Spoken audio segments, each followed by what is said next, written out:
Ya hemos hablado muchas veces en este canal sobre la Vía Láctea, su apariencia, otras galaxias, sus movimientos y sus posiciones en el universo observable. En varios videos hemos ubicado el sistema solar en la Vía Láctea, observado el movimiento del Sol en la galaxia y considerado futuras colisiones entre Andrómeda, la Vía Láctea y otras galaxias. Hay un aspecto con el que nos hemos encontrado continuamente. Cada estructura, por grande que sea en el universo, parece moverse hacia una estructura aún más grande. La gravedad determina este movimiento y este video. Pero antes de entrar en el tema principal, quiero agradecer al usuario de YouTube Keller Kinzuhause, quien sugirió este tema tan inspirador y también muy educativo para mí. Sin más preámbulos, ahora nos sumergimos en el fascinante mundo de la corriente oscura, el que quizás sea el movimiento propio más masivo de estructuras en todo el universo.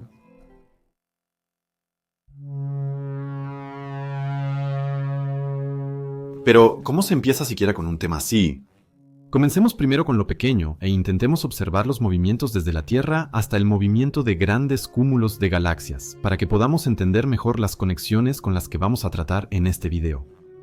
Nuestra Tierra es el tercer planeta del Sistema Solar y, con una distancia promedio de 150 millones de kilómetros, está a una llamada unidad astronómica del Sol, con velocidad orbital promedio de aproximadamente 30 km por segundo. Se mueve alrededor del Sol en aproximadamente 365 días una estrella de tamaño mediano que permite la vida en este cuerpo celeste. La Tierra es uno de los 4 planetas rocosos que forman el Sistema Solar Interior. 4 planetas gaseosos forman el Sistema Solar Exterior, siendo Neptuno el último gran planeta oficial. Este se encuentra a unos 4.5 mil millones de kilómetros aproximadamente, 29 unidades astronómicas, es decir, 30 veces más lejos de la Tierra que del Sol. Después de Neptuno comienza el llamado Cinturón de Kuiper, donde hay muchos pequeños asteroides y planetas enanos, entre los cuales Plutón y Sedna se encuentran a una distancia aún mayor que Neptuno. El Sol es parte de la Vía Láctea y se encuentra en una zona bastante libre de materia de la galaxia, llamada la floculencia local, junto con otras estrellas como Alpha Centauri, Fomalhaut o Vega. Nuestra estrella se encuentra entre 2 de los brazos laterales dispuestos en espiral de la Vía Láctea, el llamado brazo de Perseo y el brazo de Sagitario. Como está gravitacionalmente unida a la galaxia, el Sol se mueve a una velocidad promedio de 240 km por segundo en aproximadamente 210 millones de años. Una vez alrededor del centro galáctico, el Sol también realiza un movimiento de subida y bajada a través del disco galáctico y lo atraviesa una vez cada 30 millones de años.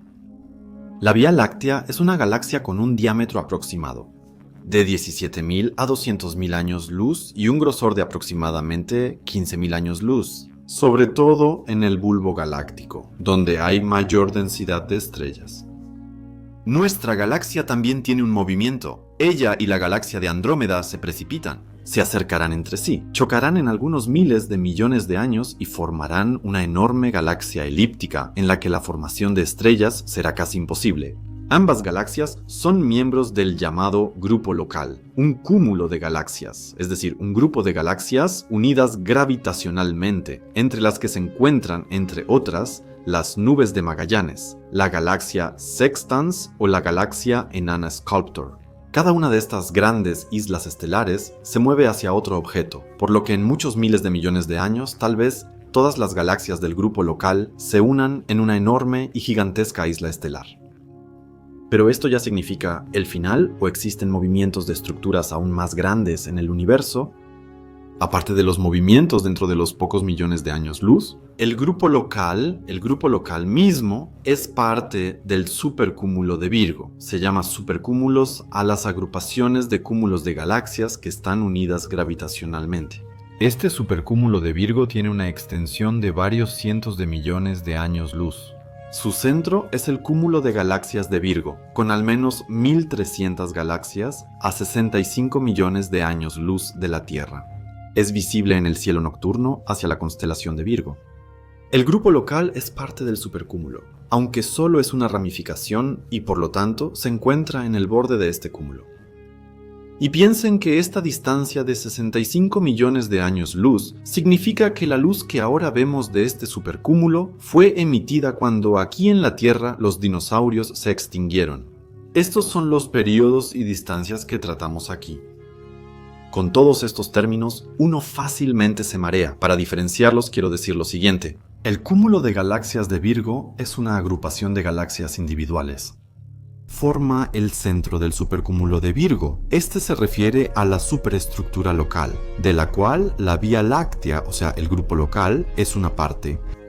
Un cúmulo de galaxias es, entonces, una agrupación de galaxias, por ejemplo, el grupo local o el cúmulo de galaxias de Virgo. Un supercúmulo es una acumulación de cúmulos de galaxias que están ligados gravitacionalmente entre sí.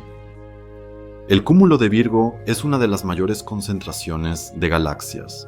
Debido a su enorme masa, atrae a casi todas las galaxias del supercúmulo local, es decir, del supercúmulo de Virgo.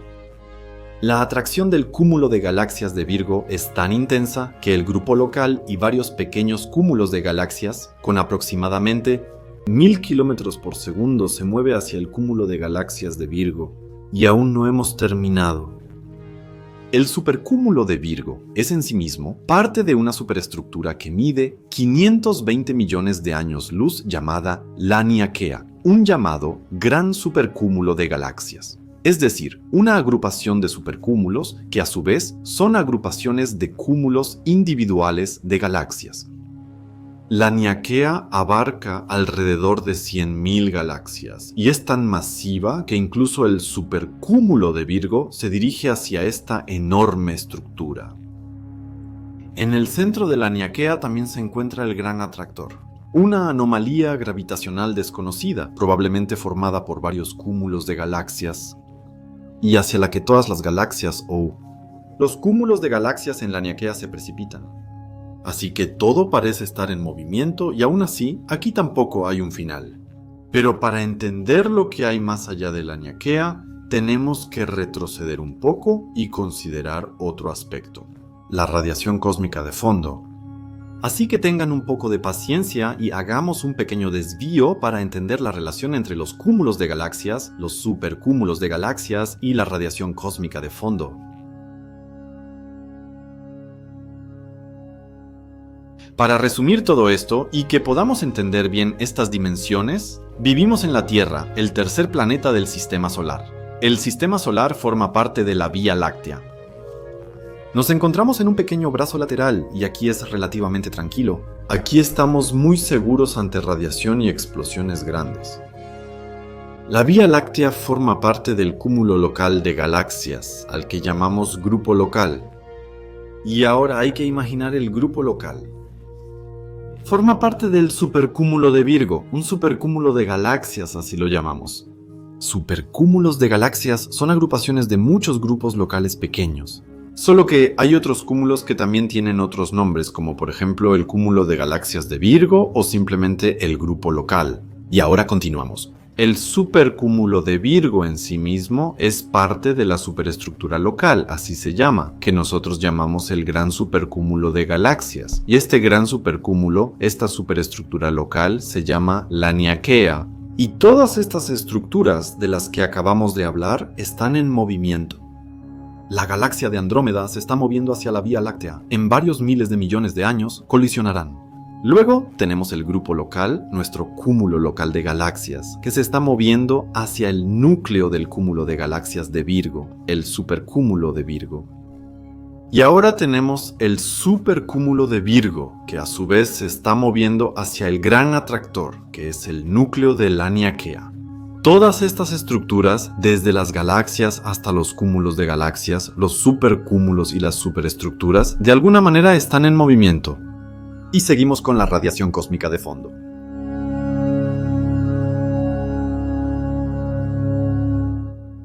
La llamada radiación cósmica de fondo es una radiación en el rango de microondas que llena todo el universo, que se originó poco después del Big Bang y puede considerarse como una especie de eco de ese evento. Es de unos 380.000 años tras el Big Bang. Antes de eso, materia y radiación estaban en equilibrio. Esto tiene el efecto de que antes de esos 380.000 años después del Big Bang no se puede observar nada, ya que el universo aún no era transparente para la radiación y por lo tanto tampoco para la información.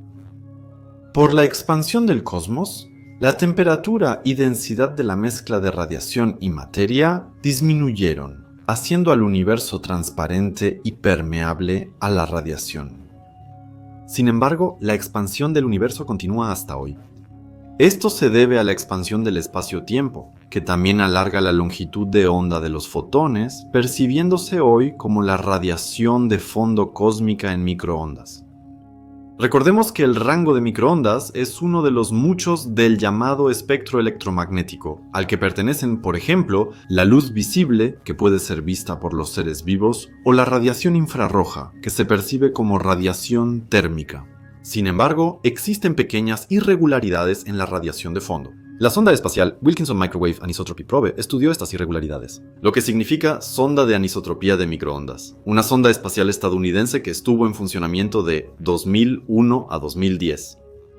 Así que el satélite estudió la radiación cósmica de fondo, más específicamente las diferencias de temperatura que reflejan la distribución de la materia en el universo en el momento de la separación entre la radiación y la materia. Es el periodo 380.000 años tras el Big Bang.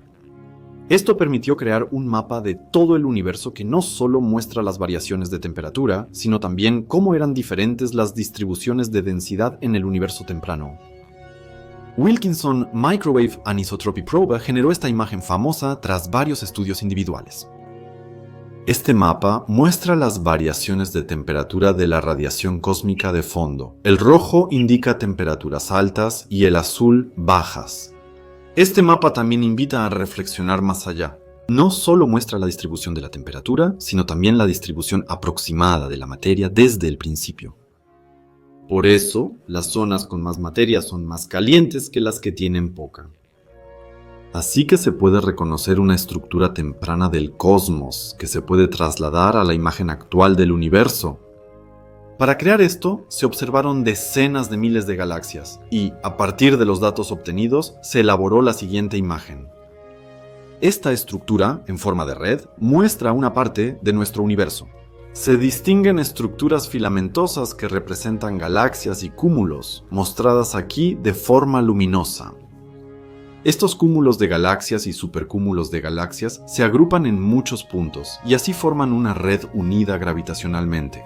Son filamentos que, con el envejecimiento del universo, se contraen más por gravedad. La Niaquea es parte de uno de esos filamentos. En cambio, las zonas oscuras y con forma de burbuja son regiones completamente vacías, donde no hay ni una sola galaxia. Estas burbujas se llaman vacíos. A lo largo de los bordes de estos vacíos, los cúmulos de galaxias en forma de filamentos se extienden. El universo entero está lleno de estos vacíos y filamentos. Tanto el universo observable como probablemente la parte no observable del cosmos.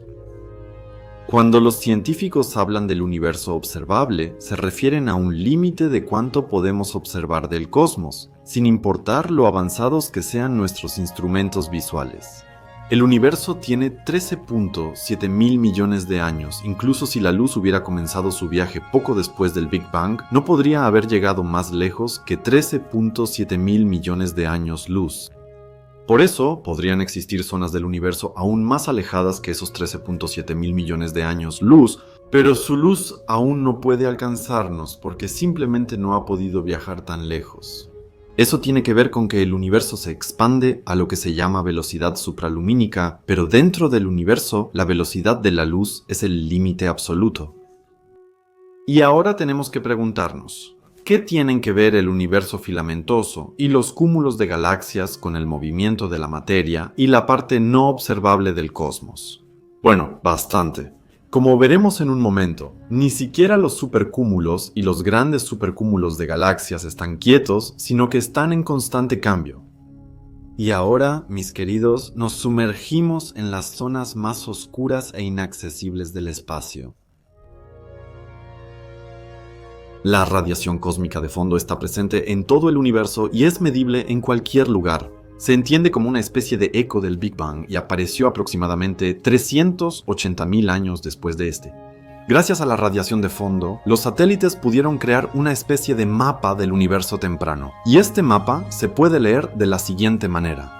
Las áreas azules y oscuras son regiones con poca materia, que hoy en nuestro universo representan los llamados vacíos, esos enormes espacios casi completamente libres de materia.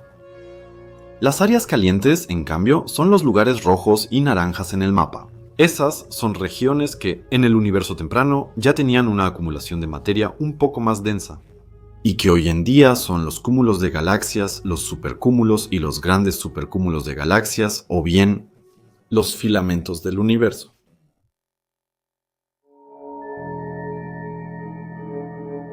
Solo se observó algo extraño en la radiación cósmica de fondo. Enormes cúmulos de galaxias parecen moverse a gran velocidad en una sola dirección. Y es en una dirección que no puede ser explicada por ninguna estructura de masa conocida en todo el universo, ni por la Niaquea, ni por otros supercúmulos de galaxias. De hecho, algunos científicos como Alejandro Kashelinsky incluso llegan a afirmar que incluso la Niaquea, esta enorme agrupación de más de 100.000 galaxias, está siendo arrastrada en esa dirección misteriosa.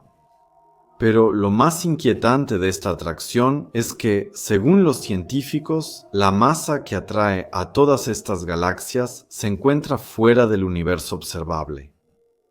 Los astrónomos detectaron esta anomalía gravitacional al observar cúmulos, supercúmulos y grandes supercúmulos de galaxias.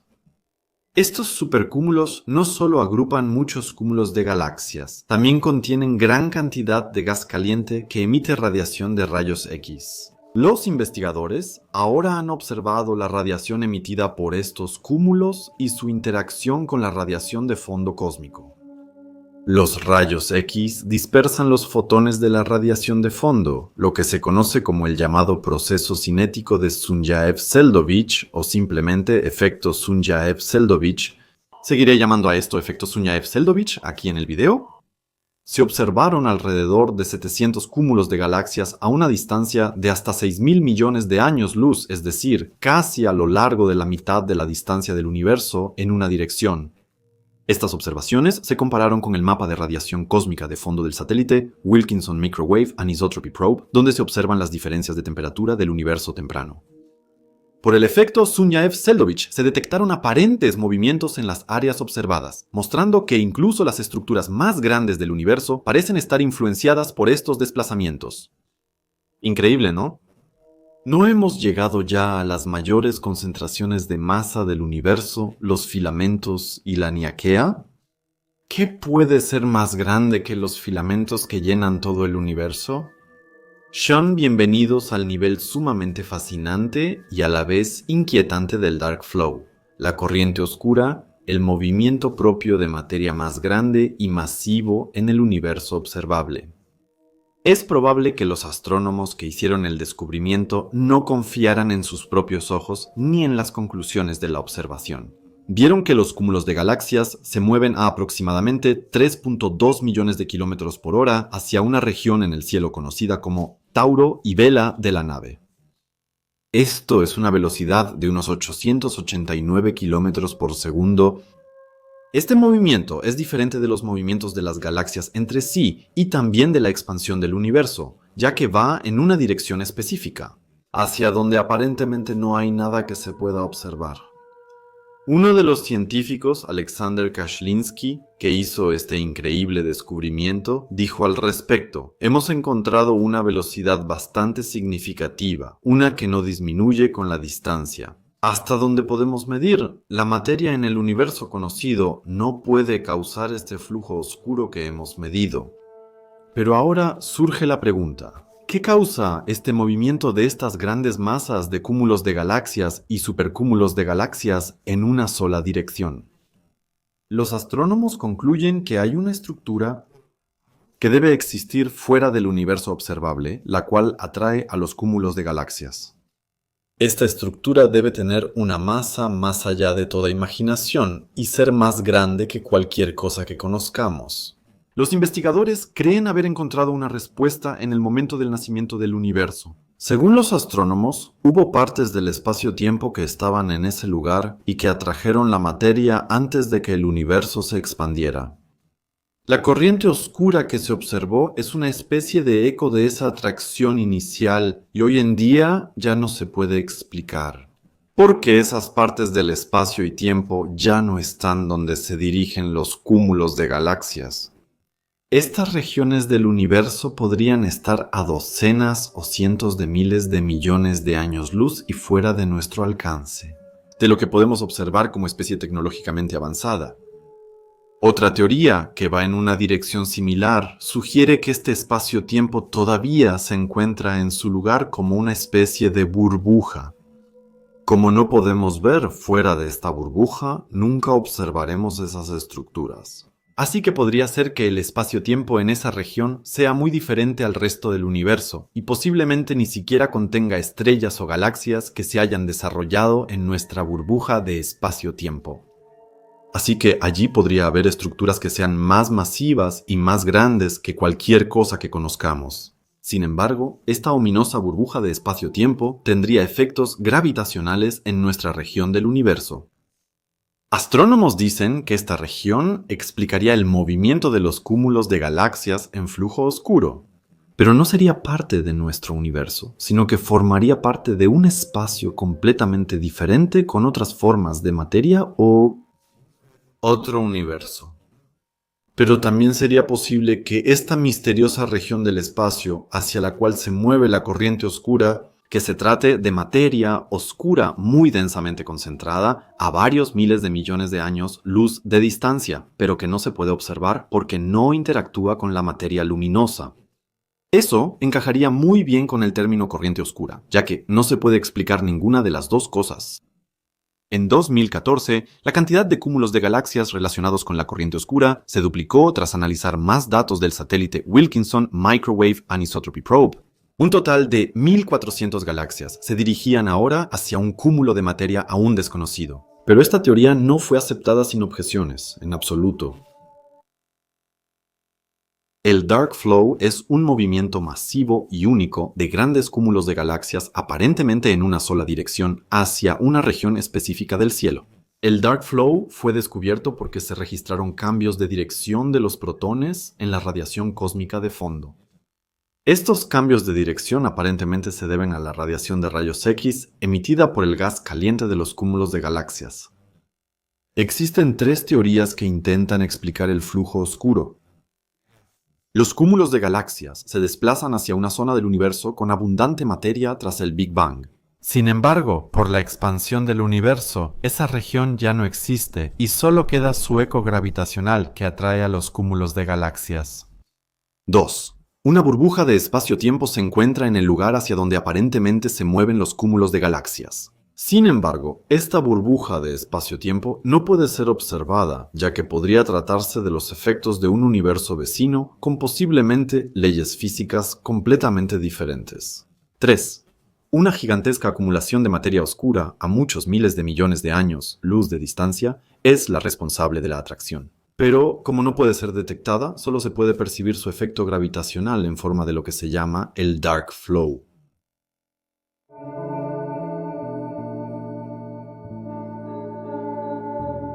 Por supuesto, no sería ciencia si esta teoría no fuera fundamentalmente cuestionada. El astrofísico Edward Wright criticó la teoría y dijo que el flujo oscuro no es un fenómeno físico, ya que la radiación cósmica de fondo medida depende de la dirección. Con esto quiere decir que la dirección medida de la radiación no indica un flujo oscuro, sino solo la propia radiación.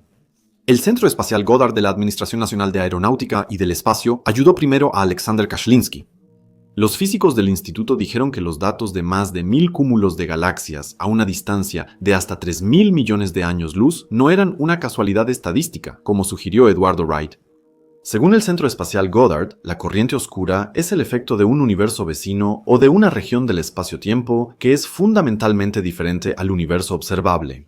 Un estudio de 2012 sobre 557 supernovas en cúmulos de galaxias de la corriente oscura mostró que no se mueven sincronizadamente en una sola dirección. La conclusión de este estudio fue que el comportamiento de las galaxias no corresponde al modelo estándar cosmológico, ya que sus movimientos no son compatibles con las mediciones cosmológicas generales individuales de la expansión del universo. Este estudio sostiene que el cambio en la dirección de la radiación de fondo en la región de los cúmulos de galaxias en cuestión es causado por la propia radiación. Por lo tanto, la radiación de rayos X de las galaxias no tendría ningún efecto sobre la radiación cósmica de fondo, y las galaxias no se moverían sincronizadamente en una sola dirección.